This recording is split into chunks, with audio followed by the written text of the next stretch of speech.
Welcome to lab number 5, and we're going to deal with circuits today. As always, please review the lecture materials if you have any questions, but I will give a very brief summary of what we're going to do today. Before we get started, I want to just do some definitions, and then we can do a little bit of a review of the material. So the first three definitions I want to do are the various quantities that matter in a circuit. So we have our first definition, which is potential. So this is potential. And this is always given by a difference. In other words, it's a voltage between 2 points. It has to do with the ability to do energy and to move charge in a circuit. And it's that movement of charge that allows power and work to happen. So imagine I had a D-cell battery, which you'll use in today's lab. So if you know about a D-cell, you know that they're rated, or you can look at one, at 1.5 volts. And what does that mean? Well, that means between the bottom end of this battery and the top end of this battery is a 1.5 volt difference. Nominally, what we would say is we're going to make this end 0 volts, which puts this end at 1.5 volts. But the key thing to remember about this potential is it's always a difference. The next quantity is current, which we use the letter I. And current relates to the flow of charge. So if I apply a potential difference, which you can think of again as a source of energy, and that energy will cause charge to move around in a circuit. So if I put a battery in a circuit, that charge will move. And it's the flow of charge. We can use an analogy of thinking like a garden hose. Even though analogies are always suspect, it actually works pretty well here. That the faucet is the source of the energy. And if you open the faucet up more, you have more potential difference. The flow of the water out of the hose is the current. It's the result of the fact that you had a certain amount of potential. So current, I is current, and it's the flow of charge. And it has units of ohms. And we've already said that potential difference has units of volts. The third quantity we deal with is resistance. So these three all interplay with each other. I apply a potential difference. That results in the flow of charge. And how much charge flows depends on how much resistance is in the way of making that charge flow. So it's just like the word sounds. So resistance is the resistance to the movement of charge. So this is resistance. And if you'll forgive me, I got my units wrong. The units of current is the ampere. I was thinking ahead. Resistance unit is an ohm. I'll spell that out. So this is an ampere. That's the unit of current. The unit of voltage is a volt. And the unit of resistance is an ohm. And these three things play together. So let's go back to our water hose analogy. Let's imagine we open the faucet and we have a nozzle on it. If the nozzle is closed down tight, you have a lot of resistance to the flow of charge. So you don't get as much water. But if you open up the nozzle more, you have less resistance to the flow of charge, and hence you get more water. Okay? And if I open the faucet up more or less, you can think of that as the potential. The more potential I have, the more I open the faucet, the more water I get for whatever size of the hose is. So you can see these three things have an interplay with each other. I need to do a couple of symbols here. So our first symbol will be for a potential difference, like a battery. And how do we represent that? We represent it with a line, a longer line. And these straight lines are what we call wires. They're like our garden hose. And this longer set of lines is our battery. And the way we represent this battery is that the short line is the low voltage end, which we often represent with the minus, and the long line is the positive end of the circuit. There is no symbol for current, but there is a symbol for a resistor, which we represent by a little zigzaggy line, and it will have some resistance R. So let's start by drawing a circuit, not unlike one that you will be doing today. So we represent our circuit as our battery. I have wires, and I need to complete the circuit, so we can think of the wires as having no resistance to them. All they do is let charge get from one point to another. And so here I have a very straightforward circuit. And forgive my artistry, it's not all that good. So here I have a potential difference. Let's say it's our battery, our D cell that we had up top, of 1.5 volts. Okay, and over here I have my resistor. And I'll make up some values. I want to do a couple of examples in a second. But it has units of ohms. Okay. So here I have a circuit. I have my battery, I have my resistor, and I connect them with wires, and notice that I close on. So charge will come out of the plus end of the battery, it will move around the circuit, and it will have a certain amount of current in amperes. And that charge will go around. Now notice the charge is not getting used up. What's getting used up is the energy the battery gave the charge. So the current is the same everywhere in the circuit, whether I measure it at the top or at the bottom.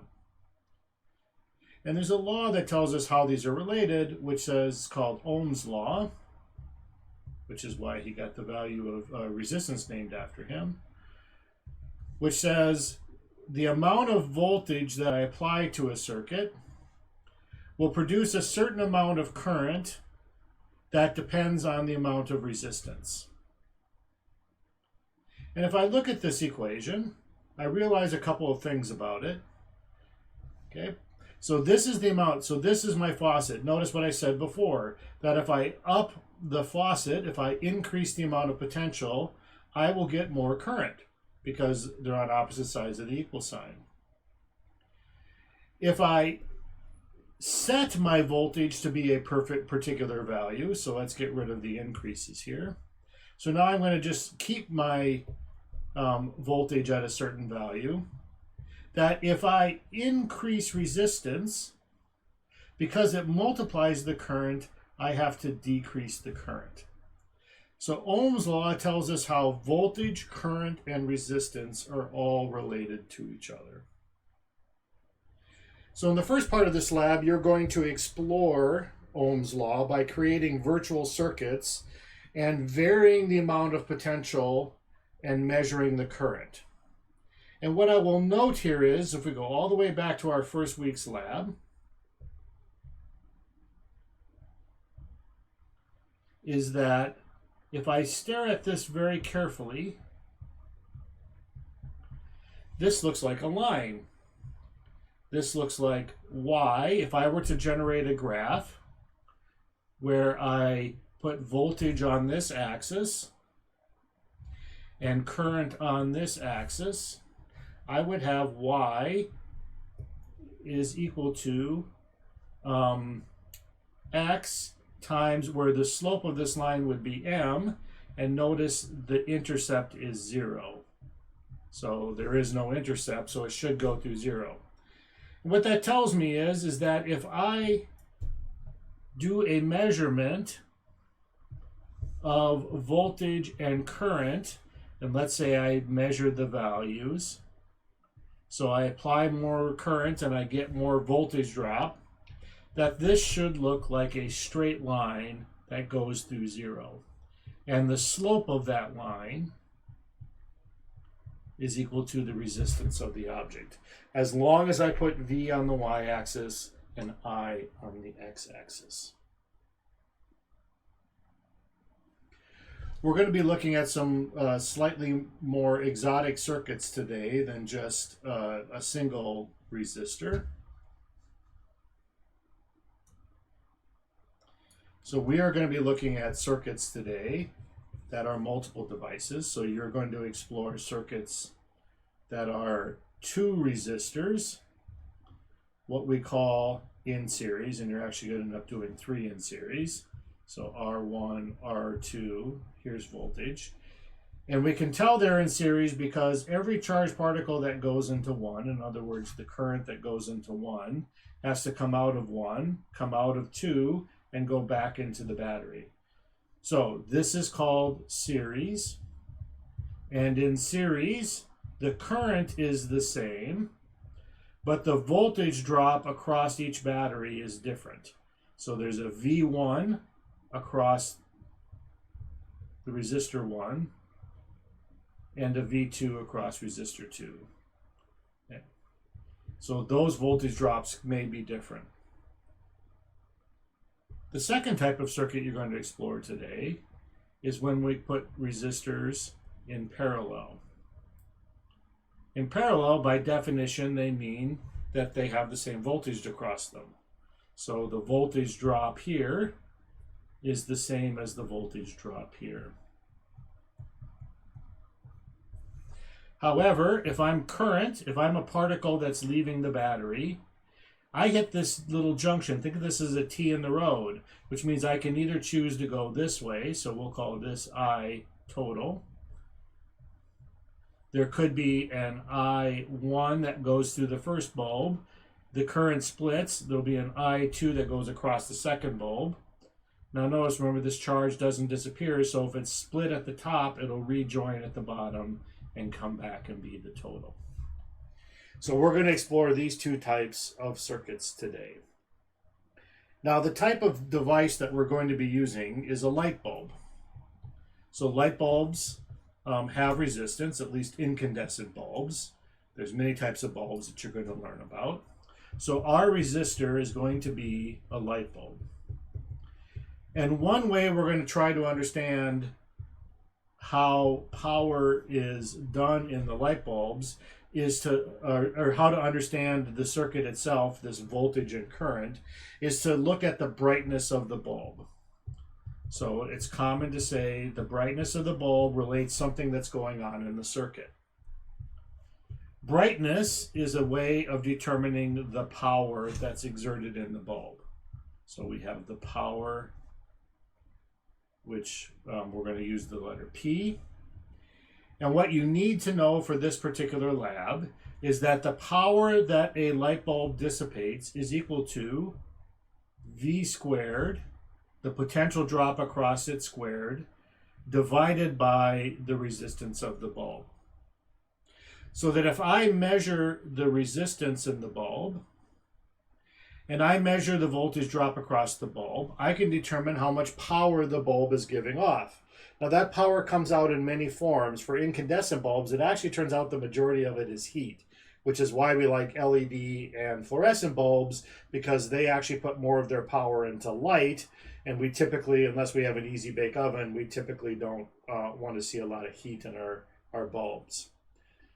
So when I see a brighter bulb, and hopefully our bulbs will be roughly the same resistance. So in other words, the resistance would be the same in all of them. If a bulb looks brighter, that means there's more voltage drop going across it. And if a bulb looks dimmer, it looks like there's less voltage drop going across it. And so you'll be exploring and measuring that a little bit today. So what about the measuring? Well, we need to know about a particular device called a voltmeter. Now, we technically have what are called digital multimeters, which means they do more than one thing, the word multi. But one of the things they do is voltage, and that's the key thing that we want to do. So let me go back to my circuit with 2 bulbs. So let's remind ourselves, I have my battery. And I'm going to have my bulb 1, and I'm going to have my bulb 2. So this is bulb 1, and this is bulb 2. The symbol for a voltmeter is a circle with a V through it. So the symbol looks like this. And remember, voltage is always a drop. so that the way we draw our voltmeters, let's say I wanted to measure the voltage drop across resistor 1. I would draw something that looks like this. So I have one of my terminals that is on that side. I have the meter itself, and I'm actually going to switch color because red usually means positive and black means negative. And then I have my other wire on the other side. So this would measure the voltage drop across my resistor. So this would be the voltage drop across 1. And if I wanted to do the voltage drop across 2, I would do the same thing. Remember, I'm putting the positive on the top end. It's near the positive. Okay. And then I would have my meter, voltage. And again, I have another video that will actually show you how this works. I'm just trying to explain it. And I'd have it there. So this top one would be the voltage drop across 1. And this would be the voltage drop across 2. So today what you're going to do is you're going to measure resistances, you're going to measure voltages, you're going to compare those to brightnesses, and you're going to calculate powers. Hopefully understand a little bit about circuits and electrical power that's being done in your home. The first part of the lab will be a simulation just to have you create circuits and understand this Ohm's law, and I'll have you do a video to show you how to do that.